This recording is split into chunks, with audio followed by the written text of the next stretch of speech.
Hello friend, मी तृप्तीज आणि तृप्तीज किचनमध्ये तुम्हा सर्वांचं मनपूर्वक स्वागत आहे। आज आपण अगदी 5 मिनिटात तयार होणारा पौष्टिक असा पारंपरिक पद्धतीने तयार होणारा राजगिऱ्याचा हलवा कसा तयार करतात ही रेसिपी बघणार आहे। तुमच्याकडे लहान बाळ असेल तर याच पिठापासून त्याची लापसी सुद्धा तयार करता येते।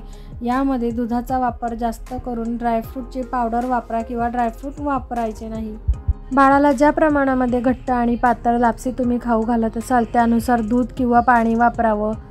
तुम्ही सुद्धा थंडीमध्ये गरमागरम छान असा हलवा नक्की ट्राय करा। चला तर मग पटकन रेसिपीला सुरुवात करूया। त्यापूर्वी चॅनलवर तुम्ही नवीन असाल तर यूट्यूबला तृप्तीज किचन चॅनल सर्च करून सबस्क्राइब करा। येणाऱ्या नवीन व्हिडिओचे नोटिफिकेशन सर्वप्रथम मिळवण्यासाठी बेल आयकॉनवर अवश्य क्लिक करा। राजगिऱ्याचं पीठ भाजून घेण्यासाठी आपण पाववाटी साजूक तुपाचा वापर केलेला आहे। हलव्यासाठी आपण काजू आणि बदाम आवश्यकतेनुसार वापरावे। अर्धी वाटी शेंगदाण्याची पावडर छान अशी जाड बारीक ठेवावी आणि इथे मी राजगिरा फोडून घेतलेला आहे। फोडून घेतलेला राजगिरा मिक्सरमध्ये छान असा बारीक करून एक मोठी वाटीभर पिठाचा वापर केलेला आहे। ज्या वाटीने आपण राजगिऱ्याचं पीठ मोजून घेतलेलं आहे त्या वाटीच्या प्रमाणानुसार 1 वाटी राजगिरीच्या पिठासाठी मी 2 वाट्या दुधाचा वापर केलेला आहे। हलवा तयार करण्यासाठी मी राजगिऱ्याच्या लाह्या फोडून छान असं पीठ तयार करून घेतलेलं आहे। तुमच्याकडे जर राजगिऱ्याचं पीठ नसेल तर आपल्याकडे रेडीमेड राजगिऱ्याचे लाडू मिळतात आणि लाडू गोड असतात। लाडू व्यवस्थित मिक्सरमध्ये छान असे बारीक फिरवून घ्यावे। 1 वाटीभर पीठ होईल त्या प्रमाणामध्ये लाडू बारीक करून घ्यायचे आणि त्याचं पीठ तयार करून घ्यायचं।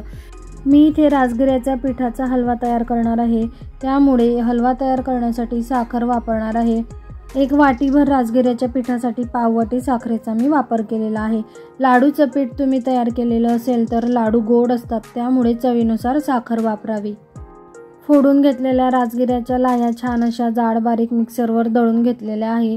पीठ जास्त बारीक नाही झालं तरी हलवा अगदी छान तयार होतो। शेंगदाण्याची पावडर सुद्धा जाड बारीक तयार केलेली आहे। हलवा तयार करून घेण्यासाठी तूप कोमट झालेला आहे।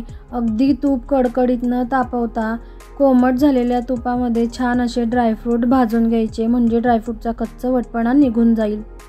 1 मिनिटामध्ये छान असे गुलाबी रंगावर ड्रायफ्रूट भाजले गेलेले आहेत। यामध्ये आपण तयार केलेलं राजगिऱ्याचं पीठ परतून घेऊया। तुपामध्ये राजगिऱ्याचं पीठ परतून घेताना गॅसची फ्लेम अगदी मध्यम आचेवर ठेवून पीठ 2 ते 3 मिनिट भाजून घ्यायचं। राजगिरा फोडून त्याचं पीठ तयार करून ठेवा। भाजून घेतलेल्या लाह्यांचं पीठ तुपामध्ये परतून घेताना अगदी 1 ते 2 मिनिटं लागतात। हे पीठ तुम्हाला साठवायचं असेल तर हवाबंद डब्यामध्ये फ्रीजला तुम्ही स्टोअर करू शकतात। पीठ अजिबात खराब होत नाही। जेणेकरून वेळेवर हलवा तयार करायचा असेल तर आवश्यकतेनुसार पीठ वापरून हलवा तुम्ही तयार करू शकतात। अगदी काही मिनिटांमध्ये छान असं पीठ परतून झाल्यानंतर पिठाचा सुगंध येतो, त्यावेळेस शेंगदाण्याची तयार केलेली पावडर एकत्र करून घ्या। राजगिऱ्याचं पीठ अगदी हलकं असतं, त्यामुळे गॅसची फ्लेम कमी ठेवून जाडबुडाच्या पातेल्यामध्ये तुम्ही हलवा तयार करायचा आहे। पिठामध्ये शेंगदाण्याची पावडर परतून घेतल्यानंतर लगेच साखर एकत्र करावी। साखरेचे प्रमाण कमी जास्त वापरू शकतात। बरेच जण साखरेचा वापर कमी करतात। तुम्हाला जर साखर वापरायची नसेल तर तुम्ही गूळ सुद्धा वापरू शकतात। बघा, अगदी 2 मिनिटांमध्ये पीठ छान भाजून झालेलं आहे। भाजून घेतलेल्या पिठामध्ये पटकन दूध एकत्र करावं।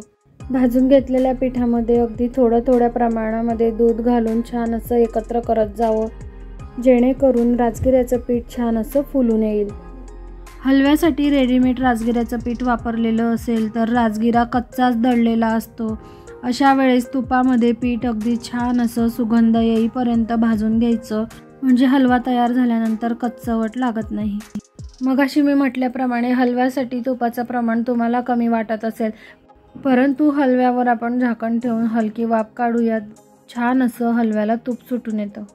अशा प्रकारे अगदी 5 मिनिटांमध्ये सर्वांना आवडणारा आणि आरोग्याला पौष्टिक राजगिऱ्याचा हलवा तयार आहे। रेसिपी आवडल्यास रेसिपीला लाईक करा, शेअर करा आणि कमेंट्स करायला अजिबात विसरू नका। फेसबुकवर व्हिडिओ तुम्ही बघत असाल तर चॅनलला फॉलो नक्की करा।